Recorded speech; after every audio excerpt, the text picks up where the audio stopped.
In the forgotten heart of rural America, a 19-year-old girl is sold by her own father to pay off a debt. Silenced, marked, and nameless, she is bought by a lonely widower who demands nothing but transforms everything. What begins as silence between two broken souls turns into a path of hope, love, and rebuilding. With promises made under the stars, gardens planted with pain, and a truth rising before an entire village. But what happened next? No one could have imagined. If this story touched your heart, please like, subscribe to the channel, and share where you're listening from in the comments. Your support keeps this channel alive. Dusty Hollow wasn't found on most maps. A forgotten town carved into the dry heart of America, where the wind spoke louder than most people, and the days bled into one another like an old sun-faded quilt. In the summer of 1885, the sun rose early, scorching everything in its path. Crops wilted, tempers flared, and on that particular morning a crowd gathered in the main square. Not to worship, not to protest, but to watch a father sell his daughter.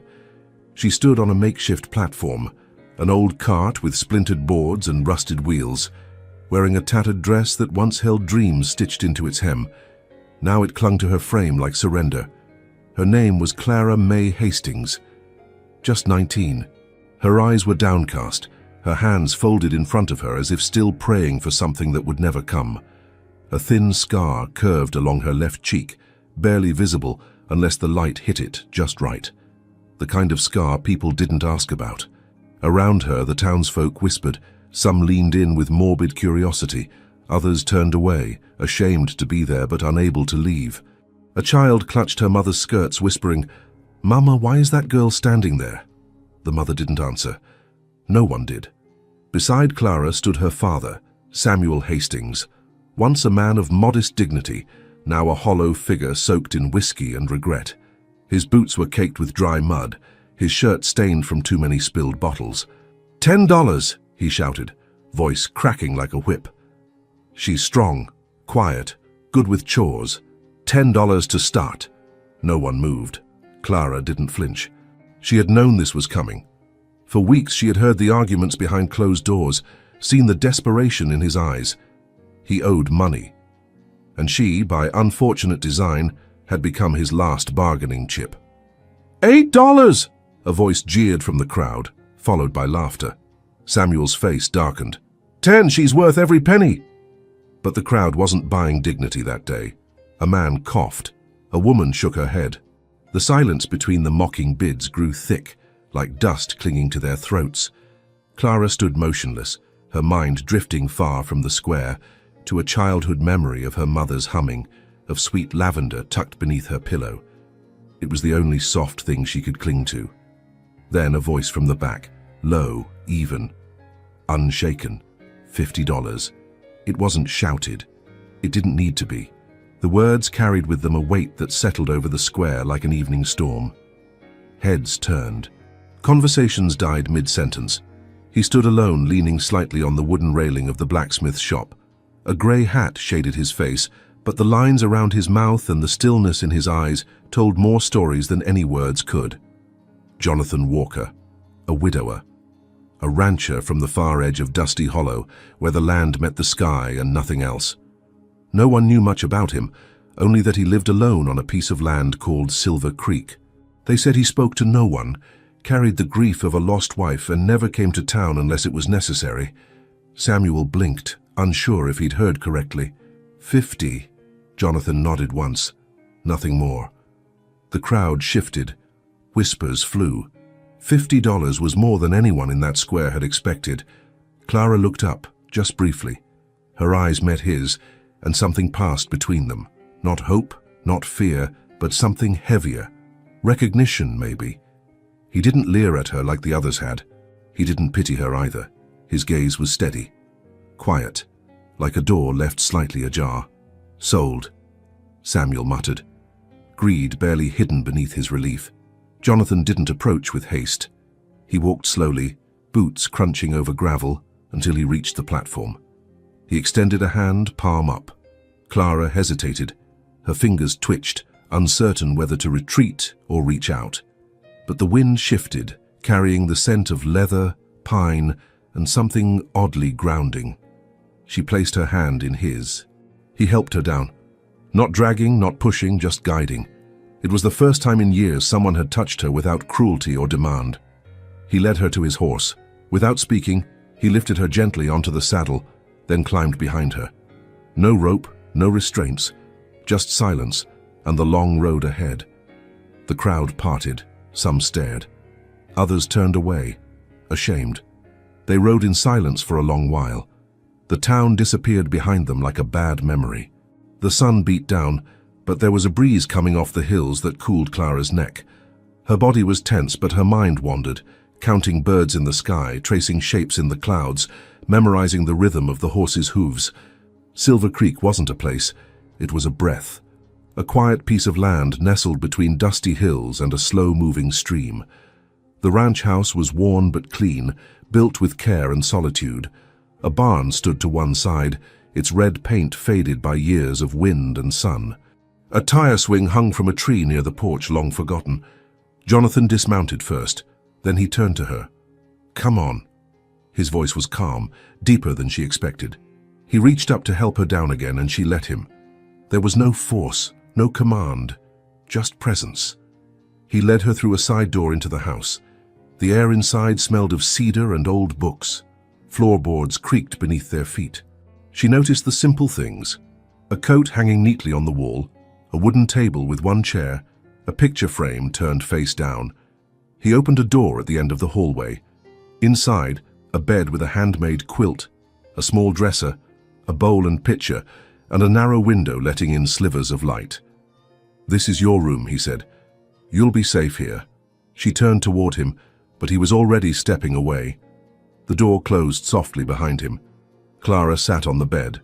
Her fingers traced the quilt's pattern, roses and vines stitched in faded red thread. Her chest rose and fell, slower now. She glanced at the window. The breeze stirred the curtain like a whisper. Her scar itched under the change in air. Safe. The word echoed in her head like a language she'd forgotten. She didn't believe it. Not yet. She lay back, eyes open, watching the ceiling as shadows stretched across the floor. Still, one question hung in the room with her, heavier than the silence, sharper than the scar on her face. What kind of man pays $50 and asks for nothing in return? Clara woke before the sun. She hadn't slept much. Her body had, out of sheer exhaustion, but her mind had wandered all night. The bed was softer than expected. The quilt smelled faintly of lavender and smoke. And the house, it was quiet. Not the kind of silence that pressed on your chest, but one that simply existed, untouched, unbothered. She sat up slowly, unsure whether to move or stay still. Her bare feet touched the wooden floor with hesitation. The boards were cold, smooth. A pitcher of clean water stood beside the bed. A clean towel, too. It felt surreal. In her father's house, things were never clean, nor offered. The sun hadn't yet broken the horizon, but the sky had already shifted from black to blue-gray. Birds called from somewhere outside. Insects buzzed faintly. And somewhere in the house, floorboards creaked under deliberate steps. Clara opened the door just a crack. The hallway stretched quiet before her. She padded out in bare feet, afraid to make a sound. The house was simple, modest. Every object had a purpose. A coat hung on a wooden peg. A Bible rested on a shelf by the door, its edges worn. The living room had one armchair near the fireplace, a small table with a lantern, and nothing else. There were no clocks ticking, no voices, no shadows creeping in unwanted. She found the kitchen by instinct, drawn by the scent of something faint. Coffee. There, by the stove, stood Jonathan. He didn't turn when she entered. He was pouring hot water over grounds in a tin percolator, his movements steady, precise. The room smelled like coffee and dry wood. "You're up early," he said without looking at her. Clara paused in the doorway, uncertain. "I didn't mean to intrude." "You're not intruding." Silence settled between them. He poured himself a mug and set it down on the table. Then, still without turning, he reached for a second and poured again. He placed it on the opposite side of the table and stepped away. She stared at the cup. A quiet offer. No expectations. Tentatively she approached, sat down. She wrapped her hands around the warm mug but didn't drink. Jonathan stood by the window, sipping his own coffee, eyes on the distant hills. "There's bread in the tin," he added. "Butter's fresh. You don't have to eat if you're not hungry." His voice was even, measured, not unkind. Clara's throat tightened, but she said nothing.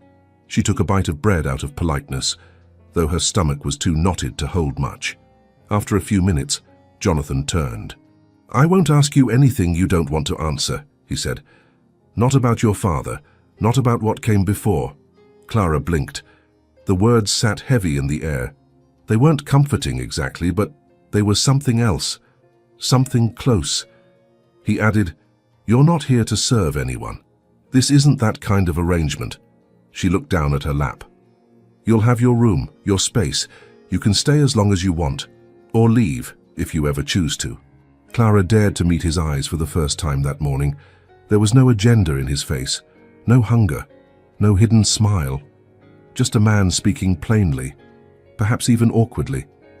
She nodded once. That first day passed like water through cupped hands, quiet and unsure. She wandered the edges of the house, not straying far. The barn loomed at the back of the property, and beyond it stretched open fields dotted with cattle. A small stream curled along the edge of the fence line. Everywhere was dust and wind and silence, but not loneliness, not quite.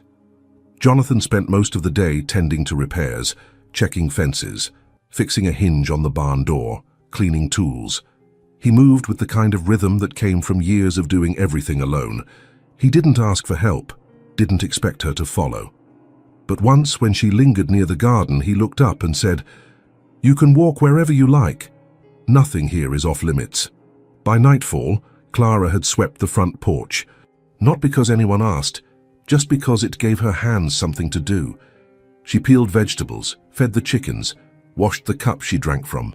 He didn't comment, didn't praise or stop her. But when he passed her on the way to the barn that evening, he nodded once, and somehow that felt enough. The next morning she rose again before the sun. This time her body moved with a bit more certainty. She tied her hair with a faded ribbon she found in her pocket, the same one she'd had since she was 12. She stepped outside barefoot, breathing in the crisp air. In the chicken coop she gathered eggs. In the garden she noticed weeds. She pulled them.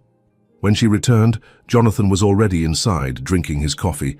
He looked up as she entered, his eyes pausing for half a second. Then, "There's bacon if you want it." She nodded, sat, ate in silence. It became their rhythm. Quiet mornings, separate tasks, no questions. At night she heard the creak of his boots on the floorboards. Once she woke to the distant sound of him playing a tune on a harmonica. Low, mournful, almost hidden. She never asked him about it. Some nights she dreamed of her father's voice, sharp and slurred, echoing through the walls. But in the morning, when she opened her eyes and saw the pale beams of light across the quilt, she remembered. She was no longer in that house, no longer standing on a platform, no longer on display. Still she moved carefully, spoke little, watched everything. One afternoon she dropped a plate. It slipped from her hands and shattered on the floor.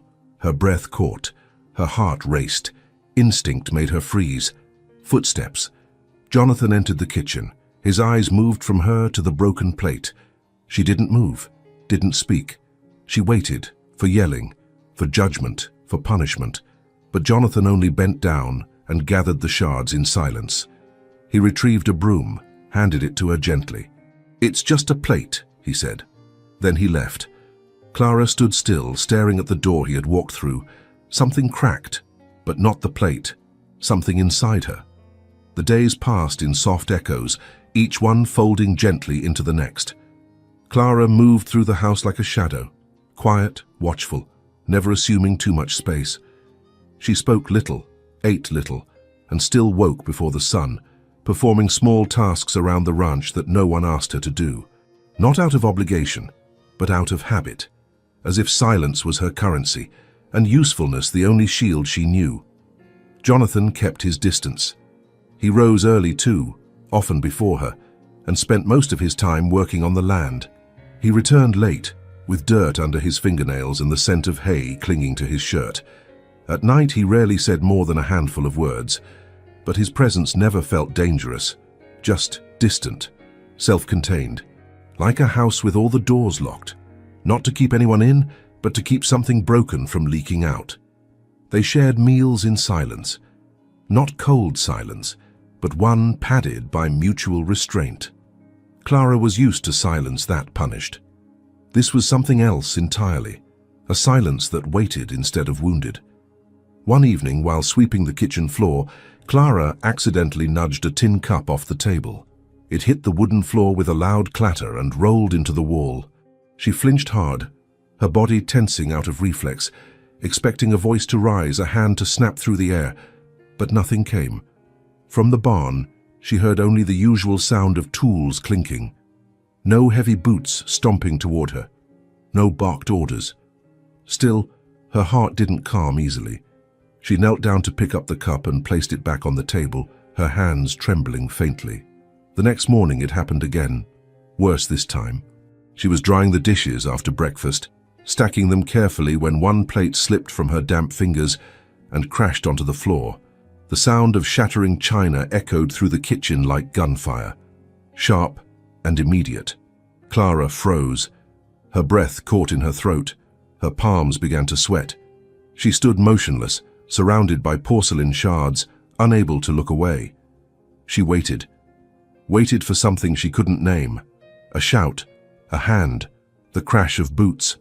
Instead, after a few seconds, she heard slow, steady footsteps from the hallway. Jonathan stepped into the kitchen, his expression unreadable as always. He looked at the broken plate, then at her. Not sharply, not with judgment, just calmly. Without a word, he crouched down and began collecting the larger shards with his bare hands, placing them gently in a wooden bowl. Then he stood, walked over to the cupboard, fetched a broom, and extended it to her. Clara stared at it. Her hands stayed by her sides. "It's just a plate," he said quietly. "We've got plenty." Then he left the room. She didn't move for a full minute. When she finally took the broom in her hands, her chest was tight, not from fear, but from something stranger, something unnameable. Her eyes burned and she blinked fast, refusing to let the tears fall. It was just a gesture, a small one, but it lodged itself somewhere deep inside her, deeper than she realized. That night, she didn't sleep. She stared at the ceiling, listening to the distant sound of coyotes and wind scratching against the window pane. She thought of her father, how he would have raged over a broken plate, how every mistake had been another excuse to punish her for things she hadn't done. And she thought of Jonathan's hands, rough and calloused, collecting the fragments without anger. No one had ever done that for her before. The next morning, she rose even earlier than usual. She cracked the door and saw light still off in the kitchen, but she wasn't afraid anymore. She walked to the stove, lit the fire carefully, and prepared coffee the way she'd seen Jonathan do it, boiling the water, pouring it over the grounds, waiting for the aroma to rise. By the time he came in, the table was already set. 2 mugs, a loaf of warm cornbread she'd baked, using a recipe she remembered in pieces. Jonathan paused in the doorway, then glanced at the table. For a second, something flickered across his face, surprise maybe, or something quieter. He walked to the table and sat down, picked up the mug, sipped. Clara watched him, nervous, unsure if she'd overstepped. He nodded once, slowly. Good coffee. A tiny smile crept to her lips, almost involuntarily. They ate in a silence that felt warmer now. Not thick with caution, but padded by something gentler, something like permission. Later that day, Jonathan asked, "Do you ride?" Clara hesitated. "Not well." He nodded again. "I'll teach you if you like." She didn't answer right away, but hours later, as he saddled the horse near the barn, she appeared beside him, her hair braided loosely, her sleeves rolled up. He said nothing, just helped her onto the horse with the same careful steadiness he had used on their first day. He didn't touch her more than necessary, didn't hover, just gave instructions, calmly, letting her take her time. When she slipped, he caught the reins. When she gripped too tight, he adjusted her fingers gently. and when she rode 5 paces without faltering, he gave a rare half-smile. "Not bad," Clara laughed. "Just once, short and surprised, as if she hadn't heard her own laughter in years." Jonathan didn't comment, but he looked at her a second longer than usual. That evening, while washing her hands outside, Clara noticed something new: a rose bush behind the barn, wilted, nearly forgotten, but still standing. She walked over, touched one of the brittle petals. It reminded her of herself. Later that week, she brought out a tin of water and began tending to it, quietly, consistently. She didn't tell Jonathan, but the next day she found a small gardening spade leaning against the fence. Not a word was spoken, but something was growing. The days at Silver Creek began to settle into a rhythm that felt almost human. The mornings still held their silence, the evenings their solitude, but something had changed, subtly, slowly. Clara no longer moved like a shadow. Her presence left traces now: the scent of baking bread, a humming tune near the garden, the faint smudge of flour on her dress. She still spoke little, but her eyes no longer flinched at every sound. There was space now, between fear and breath. Jonathan noticed the difference, though he never said it aloud. He simply started placing an extra blanket by her door when the nights grew cold. He'd sharpen her garden tools without her asking.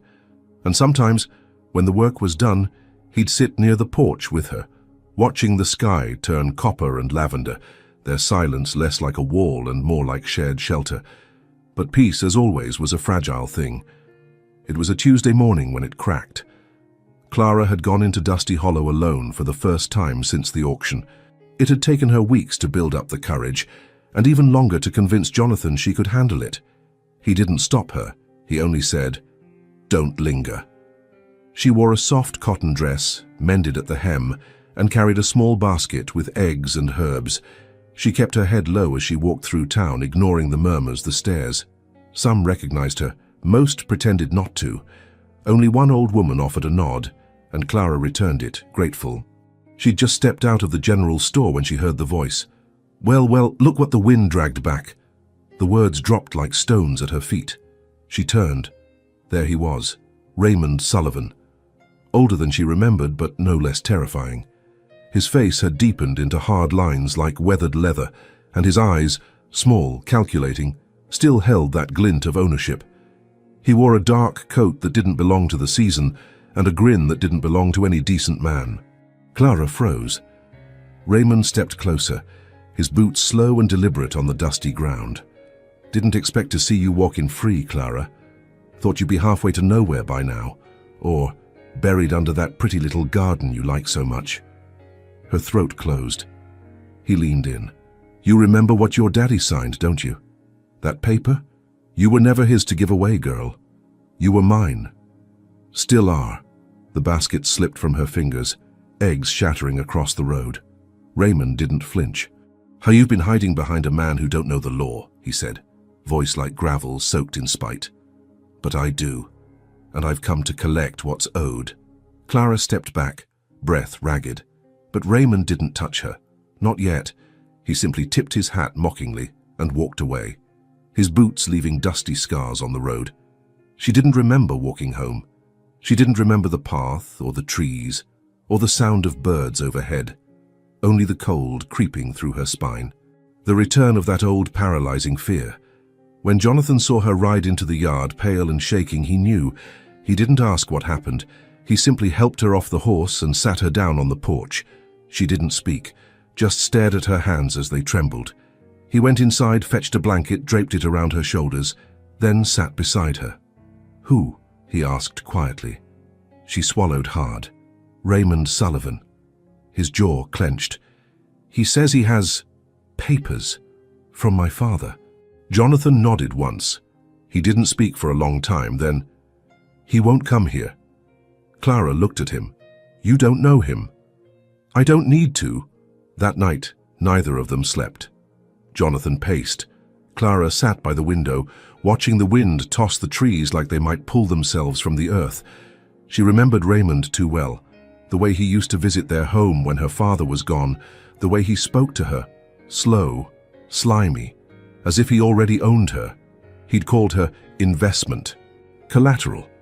When she was 14, the paper he mentioned was real.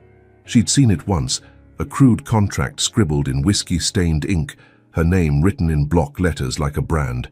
She had never told anyone. Until now. She sat at the kitchen table, candlelight flickering, and told Jonathan everything. He didn't interrupt, just listened. When she finished, he stood, walked to the stove, and poured her tea with steady hands. "You're not his," he said softly. "You never were." The next morning, Clara didn't tend the garden. She sat on the porch with a blanket over her knees, eyes scanning the road like it might erupt. And 2 days later, it did. Raymond returned, this time on horseback, flanked by 2 men who looked more like vultures than friends. They rode into Silver Creek like they owned the land. Jonathan stepped out before they reached the porch. Clara stood behind him, heart in her throat. Raymond pulled out a folded piece of paper and waved it in the air like a flag. Signed by Samuel Hastings, in exchange for 3 barrels of rye, witnessed and dated, legal. That girl belongs to me. Jonathan didn't take the paper. He didn't look at the men. "You come onto my land again," he said, "and I won't call the sheriff. I'll bury what's left of you behind the barn." One of the other men chuckled, a dry, cruel sound. Raymond didn't. His eyes narrowed. "You think I'm bluffing?" Jonathan asked, voice low, calm. "Try me." Raymond stared at him for a long time, then at Clara. Finally, he tucked the paper back into his coat. "This ain't over," he muttered, turning his horse. "You know that." And he rode away. Clara's knees gave out the moment they were gone. She sank to the porch, hands gripping the wood like it might fall out from under her. Jonathan sat beside her. She couldn't stop shaking. "Let him come back," he said after a long silence. "Next time I won't just talk." Clara looked at him, eyes wide, with something new. Not fear, not gratitude. Something deeper. A knowing. The wind picked up. The leaves rustled. And somewhere beyond the hills, a storm began to brew. The storm didn't start with thunder. It began with silence. That heavy, pressing kind of silence that sits on your chest before the sky even darkens. Birds fled early. The wind changed direction. Horses grew restless. And Clara knew something was coming. Not just in the sky, in her blood, in her bones. She hadn't slept the night before. After Raymond's visit, the fear didn't just linger. It grew roots inside her. Every creak in the floorboards felt like a threat, every gust of wind a whisper of danger. Jonathan, as always, said little, but she saw it in the way he moved, tighter, more alert. He kept the shotgun close now, repaired the fence twice, slept lighter, watched the horizon like it owed him answers. Clara began pulling away, slowly at first, skipping meals, sitting alone in the field with the rosebush, listening to the leaves talk in the wind, watching her hands and wondering what part of her still belonged to herself. She couldn't bear the idea that Jonathan might suffer because of her, that this quiet world he had built, so fragile, so honest, could be shattered just because she had stepped into it. Her whole life she had been a burden passed from one man to another, sold, leased, threatened, branded. Now for the first time, someone had chosen her without cruelty, and she feared that alone would cost him everything. So on the 3rd night after Raymond's visit, as the clouds collapsed into thunder and the sky cracked open like old wood, Clara made a decision. She packed nothing. She left quietly. Just after midnight, she crept from her room, barefoot, wearing only her thin cotton dress. The wind howled through the cracks in the window, and lightning lit the hallway in flickers. She paused by the front door, hand on the knob, listening. No movement. Jonathan must have been asleep. She stepped outside into the rain. It hit her like a curtain, cold, relentless, wild, but she welcomed it. The rain drowned her heartbeat, washed her hesitation. She ran across the yard, slipping once in the mud, heart pounding, lungs burning. The fields ahead were black waves beneath the storm. She didn't have a plan, only the need to disappear. If she wasn't here, Raymond would have no reason to return. Jonathan wouldn't be dragged into this war. She would be the storm's offering, and that, somehow, felt less cruel than watching someone else bleed for her freedom. The rain turned the road into a river of clay. She stumbled again, knees scraping gravel. Her dress clung to her like second skin, heavy and soaked. Her breath came in short, frantic bursts. She reached the edge of the woods and collapsed under a rock ledge, her hands shaking so violently she couldn't even brush the wet hair from her face. She curled into herself, pressing her back to the stone as thunder shattered the sky above her. Her thoughts unraveled. She thought of her mother's hands braiding her hair. She thought of the plate Jonathan had swept up. She thought of the rose bush behind the barn and the little spade he'd left leaning by the fence. She thought of the way he looked at her, not as property, not as pity, but as presence. And she cried. Not from fear, but from the grief of leaving something that had begun to feel like hope. Back at the house, Jonathan woke to the sound of the storm. Then the silence of her room. The door was open. Her bed was empty. For a man who moved with deliberate calm, he became a blur. Boots, coat, saddle. He didn't yell, didn't panic, just rode into the dark, eyes scanning every tree, every shadow. The rain blinded him, the wind roared in his ears, but he followed the path, or what remained of it, trusting the ground, trusting the feeling in his gut that she hadn't gone far. He found her by the rocks, curled like a child, her arms wrapped around her knees. She didn't hear the horse. She didn't look up until he was beside her, lifting her gently, wordlessly, as if she were made of paper and the storm could tear her apart at any second. She didn't resist, didn't explain, didn't speak. He wrapped her in his coat. It was warm, smelled of leather and ash. He carried her to the horse and lifted her into the saddle in one fluid motion, then climbed behind her, one arm around her waist, the other guiding the reins. They rode back through wind and fire. Clara trembled, not from cold, but from something deeper. The ache of being seen, the horror of being loved. When they reached the house, he didn't scold her. He led her inside, dried her feet, brought warm blankets. Then he knelt beside her, looked her in the eyes, really looked, and said only this: "You are not anyone's debt, not his, not your father's, not even mine. While you are here, no one touches you." She tried to answer, tried to apologize, but her voice cracked before it reached her lips. Jonathan didn't need her words. He simply placed his hand over hers, rough palm meeting trembling fingers, and for the first time since she was sold, Clara felt something she couldn't quite name. Not safety. Not yet, but the beginning of it. And outside, as the storm began to break, a single fragile thought settled in her chest. Maybe running wasn't the only way to survive. The storm passed, but it didn't leave everything the same. The next morning, the sun rose timidly through clouds still swollen with memory. The ground around Silver Creek was soaked, streaked with runnels of red clay. Branches littered the yard. The fence on the southern edge had collapsed. But nothing was broken that couldn't be mended.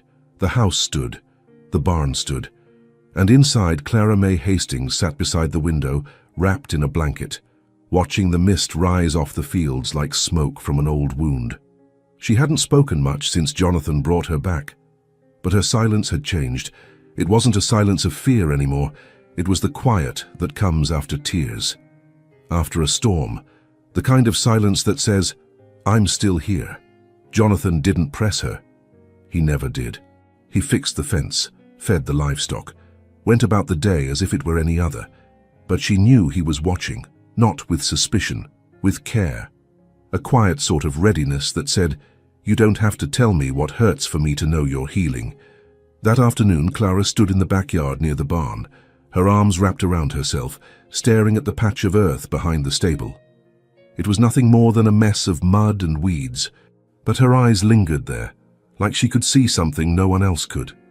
When Jonathan passed by with a pail of nails, she turned to him and asked softly, "Do you mind if I plant something back here?" He stopped, looked at the patch of earth, then at her. "No," he said. "It's yours." 3 simple words. She nodded and walked inside without another word. But that night, after dinner, he left a wooden crate by her door. Inside were gloves, a trowel, packets of seeds, some wildflowers, some herbs. Lavender, basil, sage, sunflower. No note. He didn't need one. The next morning, Clara was outside before dawn, kneeling in the wet soil. Her hair was tied back with a ribbon. Her hands worked slowly, gently, pressing the seeds into the earth like prayers. She whispered nothing aloud, but each gesture carried weight. She wasn't just planting. She was reclaiming something. The first few days were hard. The soil was stubborn. Her arms ached. The sun returned with vengeance, burning the back of her neck as she worked. But she didn't stop. Jonathan passed her often, always quiet. He handed her a tin of water without being asked, replaced her broken trowel with a stronger one, built a simple wooden fence to keep the chickens out. He never asked what she was planting, but he watered when she forgot, and cleared the rocks when her hands blistered. In the evenings they sat on the porch together, smelling of dirt and sweat and something strangely tender. Their silences changed shape, less like strangers, more like survivors. Each evening Clara grew a little less guarded. Sometimes she hummed, sometimes she spoke. One night, as they watched the stars blink through the last clouds of the storm, she said, "I used to dream about growing things." Jonathan turned to her. "What stopped you?" Clara smiled faintly. "I stopped believing anything would grow around me." He didn't respond, but the next day she found a small wooden bench beside the garden, handcrafted, weathered, waiting. The plants grew slowly, like trust, like breath, like the first notes of music after too much silence. Lavender sprouted first, defying the stubborn soil. Then basil, fragrant and alive. By the end of the second week, Clara was waking with purpose. She laughed once when a rabbit stole a sprout. Jonathan pretended not to notice the sound, but his eyes softened in the way they always did when she wasn't looking. Some days, they worked side by side, not talking much, but moving in rhythm, pulling weeds, carrying buckets, kneeling in the dirt like pilgrims searching for forgiveness in the roots. And slowly the garden took shape. It wasn't perfect.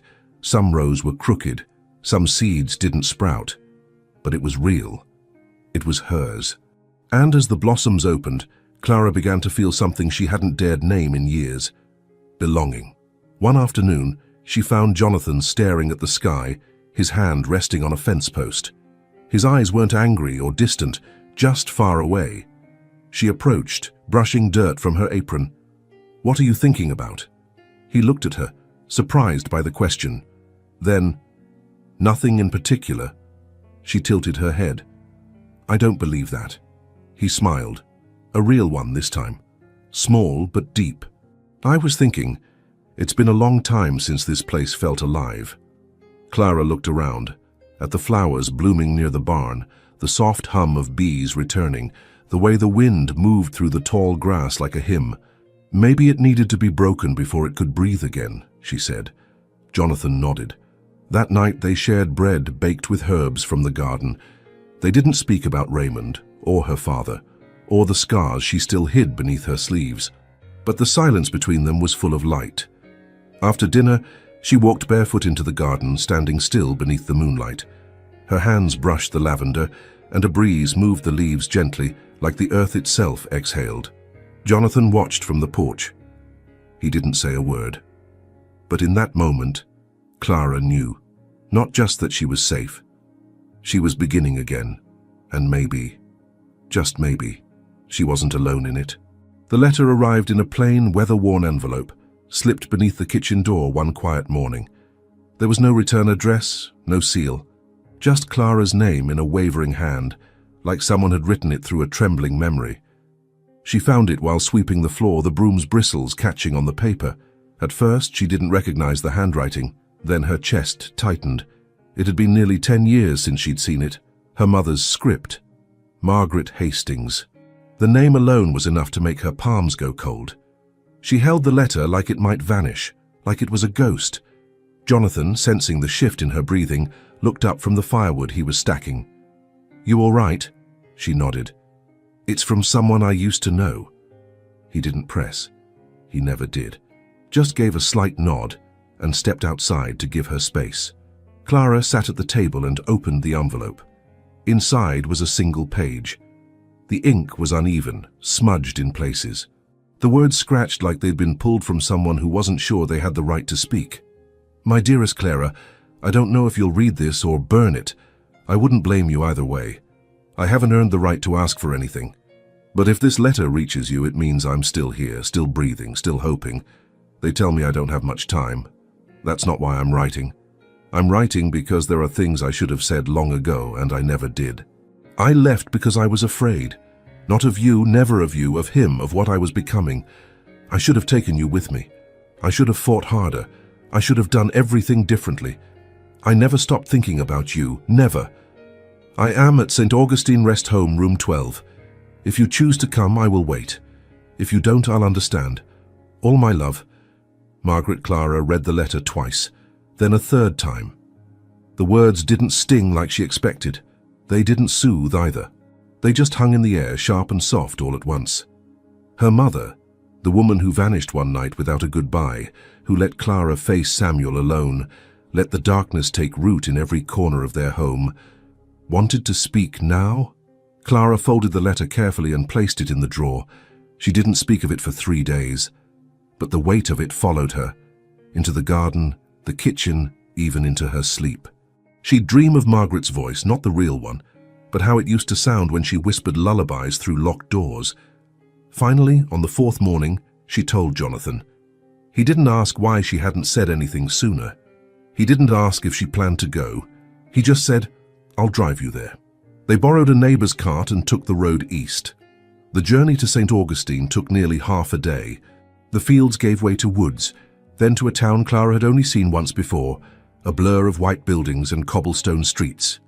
The rest home sat on a quiet hill, tucked between trees that bowed gently in the wind. The building was old, but clean. Flowers bloomed in pots by the door. A nurse greeted them, kind-eyed and gentle. "She's awake," the nurse said softly. "She's been waiting." Clara stood in the hallway outside room 12 for a long moment, her hands trembling slightly. Jonathan touched her shoulder. "Take your time." Then he stepped away. Clara pushed the door open. The room was small, warm. A window let in soft afternoon light. And there, in a chair by the window, sat a woman, older than Clara remembered, thinner, her hair grey and braided down one side.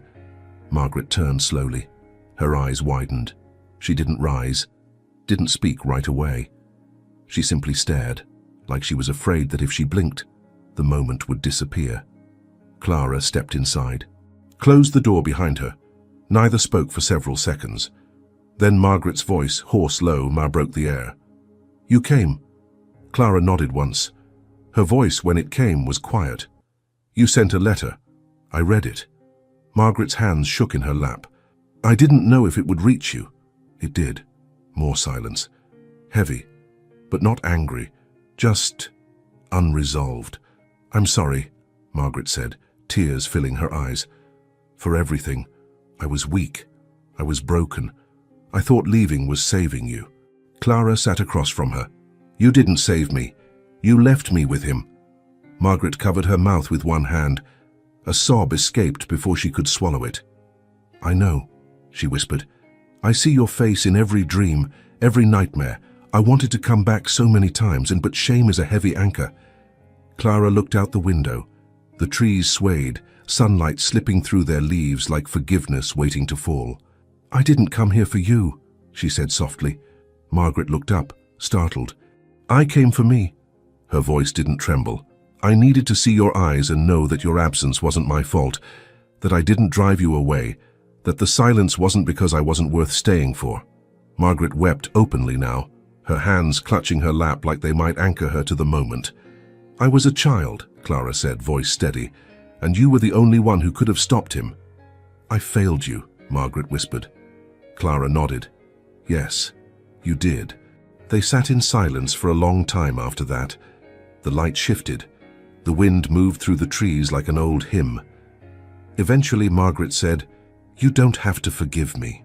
Clara stood. "I'm not here to forgive." She walked to the door, paused. "But I hope wherever you go next, you don't leave a little girl behind this time." Margaret cried harder than she had in years. Clara stepped into the hallway, heart pounding but strangely light. Jonathan was waiting near the exit, arms crossed, eyes gentle. She didn't speak. He didn't ask. They walked back to the cart, the sun low in the sky. As they rode away, Clara looked back once at the building, now swallowed by trees.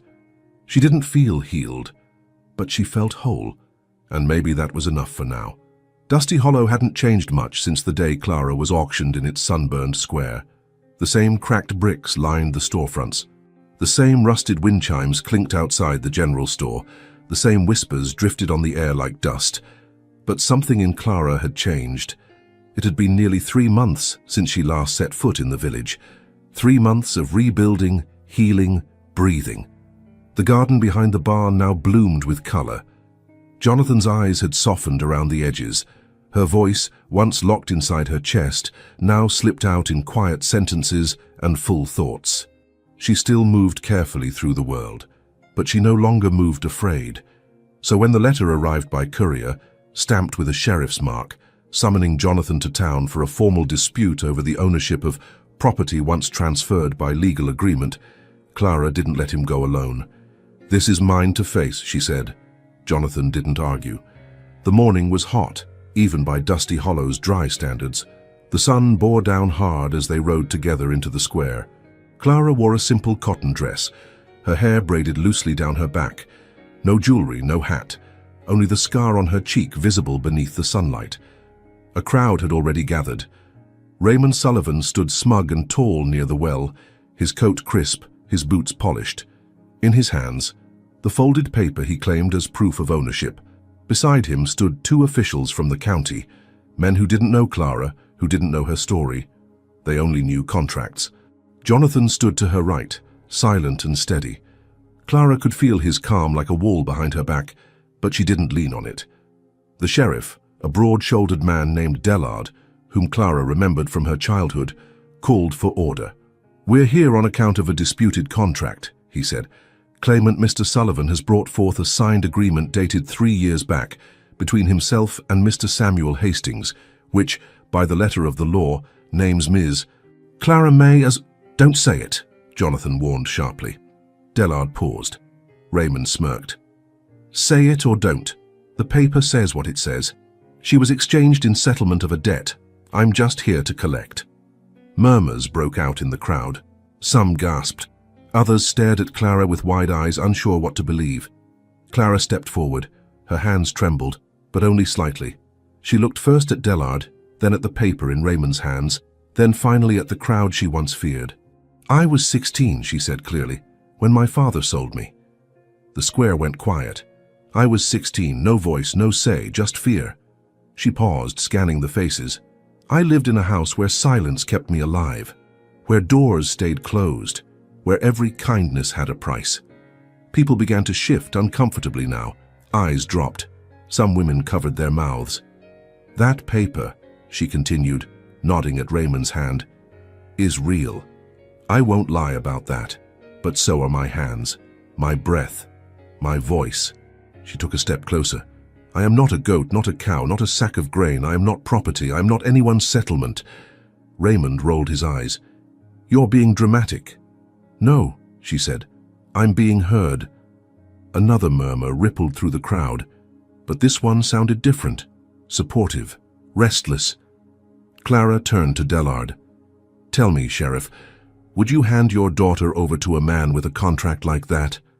Dellard's jaw tightened. "No," he admitted. Raymond snapped, "It's not about decency, it's about the law." Clara held up her hand. "Then let the law see what happens when we call girls by numbers and debts instead of names." She turned to the townspeople. "How many of you knew? How many looked away? When I stood on that cart, how many of you watched and said nothing?" Silence. "I forgive you," she said, "but I won't go quietly." Jonathan moved closer, placing a firm hand on her shoulder, not to hold her back, but to anchor her. "I am here," Clara said, "to say I am not for sale, not now, not ever again." A single clap broke the silence, then another. Within moments, the square echoed with the sound of hands coming together, slow, uneven, then growing louder. Dozens of people clapping, some standing taller, some wiping tears from their cheeks. Raymond turned pale. Sheriff Dellard raised a hand. "Mr. Sullivan, based on the evidence and the circumstances under which this so-called contract was signed, I declare it void and unenforceable in this county. You will leave this woman in peace, and you will leave this town immediately." Raymond opened his mouth, but nothing came out. Jonathan stepped forward, quiet as always. "You heard him." Raymond looked around for allies, for strength, for something to lean on. There was nothing. He turned, mounted his horse, and rode out of Dusty Hollow to a chorus of silence and shame. As the dust settled, Clara stood still in the square, not trembling, not hiding, just standing. For the first time, she felt her feet firmly planted in the dirt where she once knelt. A little girl once disappeared in this town, but a woman had returned. And now, with the contract in ashes and the crowd dispersing with something like awe, Clara turned to Jonathan and whispered, "Do you think anything ever really changes in a place like this?" He looked around, then at her. Maybe it already has. The smell was the first warning. Not smoke, not at first, but something sharper, acrid, like burning oil soaked into old wood. It snuck into the windows, curling through the cracks beneath the door. Clara was in the kitchen folding laundry when she felt it. She paused, turned toward the breeze drifting in through the open window. Something about it was wrong, thick, tainted. She stepped onto the porch and saw it, a flicker of orange behind the barn. At first her mind couldn't place it, the way the light danced in unnatural rhythm. Then her eyes widened, heat shimmered in the distance, sparks lifted into the sky like fireflies trying to escape something bigger than themselves. She dropped the basket. "Jonathan!" she shouted. He was already running. By the time they reached the barn, flames had taken the eastern wall. The roof was still intact, but the blaze was hungry, licking its way toward the loft where hay had been stored for winter. The fire crackled like fury, spitting embers into the air. The horses inside screamed. Clara gasped. Jonathan didn't hesitate. He grabbed the axe by the water trough, swung the barn door open, and ran inside. "Jonathan!" she cried out. He disappeared into the smoke. Clara ran for the pump, grabbing the closest bucket, filling it with trembling hands. Her heart raced. Her lungs burned just watching the flames. But she didn't stop. She threw the first bucket against the blaze, then the second, then another. Behind her, a voice called out, "Clara!" It was Ruth Jennings, the neighbor who ran the dairy farm 2 miles north. Then came her husband, then others. One by one, riders and neighbors appeared like ghosts out of the smoke. They came with buckets, with blankets, with shovels, with hands. Nobody asked, nobody explained. They just moved. Men lined up from the well to the barn in a human chain, passing water with wordless precision. Women soaked sheets and covered the horses as Jonathan led them out, coughing and ash-covered. Even children helped, gathering stones, fetching more water, holding tools. Clara didn't recognize half the faces, but they were there. For her, for him, for the land. She turned just in time to see Jonathan stumble out of the barn, dragging the last of the feed sacks clear of the blaze. His face was streaked with soot, his shirt torn, but his eyes were alive. The fire didn't go down without a fight. It roared, cracked beams sent plumes of smoke twisting into the sky like warning signals, but the people held the line. The buckets kept coming. And finally, after what felt like hours, the flames collapsed into steam and charred wood. The barn still stood, though part of the east wall was gone. Smoke lingered, thick and bitter, but it was over. Clara stood breathless in the center of the yard, soaked to the skin, mud on her dress, her arms shaking. Then someone clapped her on the back, gently. "Guess this place matters after all," said Mr. Braddock, the gruff farmer who had once offered $5 for her at the auction. She looked at him, stunned. He tipped his hat. "You've built something here, something real." Others nodded, murmured agreements. Faces she barely knew now felt familiar. Connected, not by words, but by action. She turned and found Jonathan leaning against the trough, exhausted, his hands bleeding where splinters had torn skin. She rushed to him. "You went inside," she whispered. "I couldn't let them burn," he said simply. Clara reached for his hands, cradled them in her own. She didn't care that they were dirty, torn. They were alive, and they had held everything together. A hush fell over the yard as people began to gather around what remained of the barn. The roses behind it were scorched but not lost. The lavender was singed but clinging to life, like her.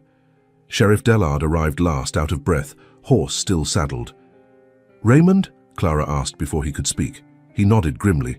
"We found tracks, headed north. Someone saw him near the barn earlier today. Will you go after him?" Dellard looked around at the people standing shoulder to shoulder in the ash. "We don't have to. He already lost." That night, long after everyone had gone, Clara and Jonathan sat side by side on the porch. They didn't speak. They didn't need to. The wind was warm, the stars clear. The barn still smoked gently in the dark. But their home, their hope, had not burned.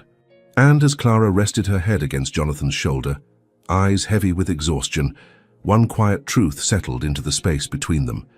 Some things are stronger after fire. The barn still smelled faintly of smoke, even after 2 days of wind and sunlight. Its eastern wall had been patched with fresh planks, pale and raw against the blackened beams. Life was returning to Silver Creek in quiet ways, the way a single green sprout dares to grow through cracked earth. Clara stood barefoot in the garden, her fingers tracing the stems of lavender that had survived the fire. The damage hadn't touched her roses. She took that as a sign, not of luck, but of something more stubborn: resilience. Jonathan had said little since the night the barn burned, but his actions spoke in louder tongues, fixing the trough, mending the gate, washing soot from the horses' coats. He moved like a man who had fought a storm and lived to carry the silence afterward. That evening, as the sun slid behind the hills and painted the world in copper and ash, Clara found him sitting on the porch steps, his elbows resting on his knees, staring at nothing. She sat beside him. For a long time, neither spoke. Then Clara whispered, "Do you ever think about starting over?" Jonathan's gaze didn't shift. "I think that's what we've been doing." She turned toward him. The light caught the edge of his face, sharp, weathered, but softened now. Open in a way it hadn't been before. "I don't mean just rebuilding what we lost," she said. "I mean building something that was never allowed to begin." He finally looked at her. The silence between them was not uncomfortable. It was holy, sacred in its stillness. "I've never asked you for anything," she said. "You don't have to." "I know," she replied. "But I want to." He didn't interrupt. Clara reached into the pocket of her dress and pulled out 2 thin bands of copper, polished and warm from the heat of her skin. Simple, unadorned. "I found these in the drawer of your old workshop," she said. They looked forgotten. Jonathan took one, turning it in his calloused fingers. They were. My father made them, said they'd last longer than gold.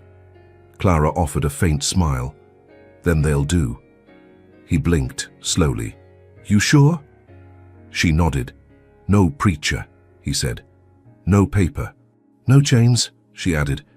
He looked at her, eyes quiet and alive. "What would we promise?" Clara took his hand. Her voice was steady, soft. "I promise not to run." Jonathan held her gaze. "I promise to stay, even when it's easier to disappear." She placed the band on his finger. He slid the other onto hers. There was no audience, no applause, just the wind and the stars and the sound of crickets weaving their song through the night. Then he stood and offered his hand.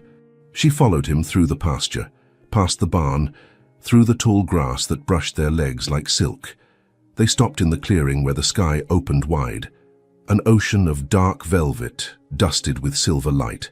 There, under the stars, they lay side by side on a quilt she had sewn herself. No words, just breath, touch. The kind that speaks without taking, the kind that listens. He traced the scar on her cheek with a reverence that made her close her eyes. She ran her fingers through his hair, once black, now streaked with grey, and whispered nothing, because nothing needed to be said. The night held them like an answer.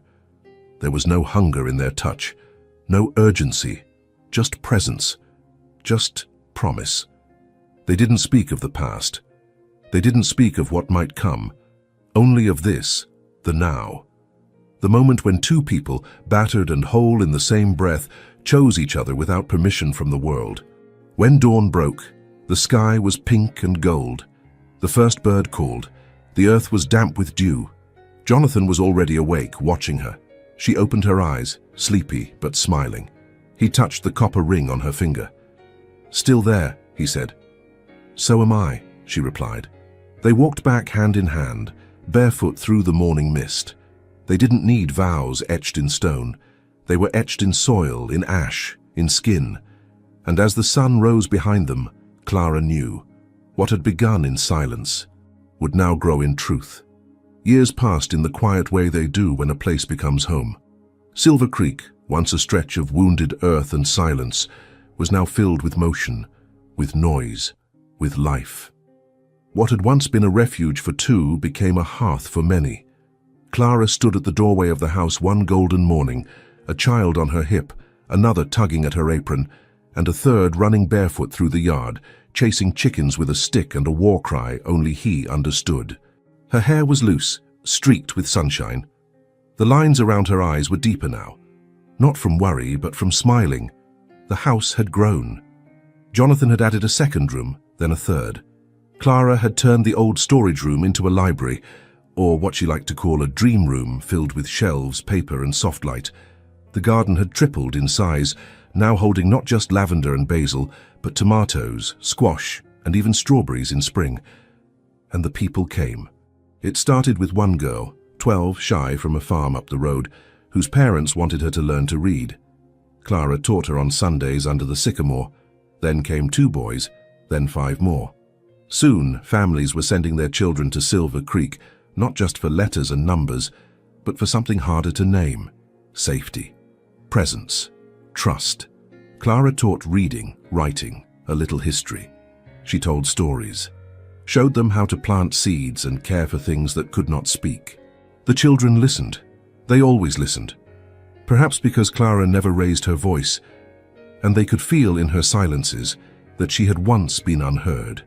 Jonathan taught the older boys how to build, how to fix broken fences and broken wheels, how to guide a horse without breaking its spirit. He didn't talk much, but when he did, they leaned in. There was weight behind his words, and none of it came from pride. They built a second barn together, painted it red. On the front, Clara carved a small wooden plaque that read, "Where Voices Grow." Every Saturday, people gathered. There was no official meeting, no preaching, just food, laughter, and stories. Women brought pies. Men repaired each other's tools. Someone always played music, usually a fiddle, sometimes just hands clapping on a barrel. Clara would sit on the porch, watching the children run, watching her own sons wrestle in the grass, and wonder how something so broken could become something so whole. She kept the copper ring, wore it every day, not because she needed proof, but because it reminded her that love, when chosen freely, becomes a foundation stronger than blood. Jonathan grew grayer, slower. He still woke before the sun, still fixed what needed fixing. But sometimes he sat longer in the chair beneath the tree, with a book in his lap and a child curled asleep on his chest. He never told stories about the fire, or the barn, or the day he rode through the storm to find Clara beneath the rocks. But every time someone asked why he let strangers onto his land, he would say, "This land saved us. Now it's theirs too." There were hard days, of course. A drought one summer, a bad winter. Once the youngest boy fell and broke his arm, and Clara didn't sleep for 2 nights. But never again did fear own her. She had faced it, burned it, buried it. And in its place, she built a table long enough to feed whoever came hungry. One evening, after the children had gone to bed and the fire had softened into embers, Clara stood in the garden. The moon was full. The lavender glowed silver. Jonathan came beside her, his hand brushing hers. "They're growing fast," he said, nodding toward the house. Clara smiled. "So is the garden. You miss the quiet?" he asked. She shook her head. "The silence used to keep me small. Now it reminds me how far I've come." They stood there, 2 shadows under the stars, holding all the things they never thought they'd have. Children, home, peace. And just beyond the fence, near the edge of the old pasture, a new family had begun building their own home. a small cabin rising plank by plank, helped by every able hand in the valley. The world, Clara thought, may never be perfect. But here, in this pocket of dust and grace, something real had taken root, real.